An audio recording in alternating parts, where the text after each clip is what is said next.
আসসালামু আলাইকুম দর্শক, দেখতে পাচ্ছেন আজকে আমাদের সামনে আছে বাংলার ঐতিহ্যবাহী একটি কোমল পানীয়, সেটার নাম হচ্ছে মাঠা।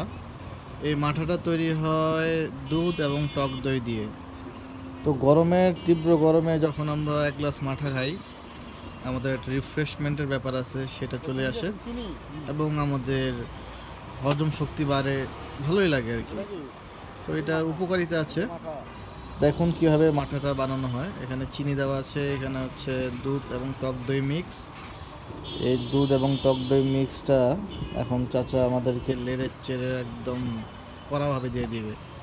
দেখেন কিভাবে দেয়।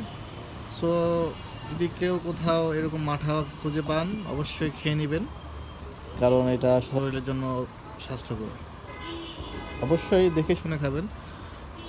আমার এই চাচা দীর্ঘদিনই এই মহল্লায় এই ব্যবসা করে। তো আমাদের জানা মতো ওনার পণ্য বা ওনার মাথাটা ভালো। চলে এলো আমাদের টানটানা টান মাথা, 20 টাকা গ্লাস, চুমুকে অ্যাকশন।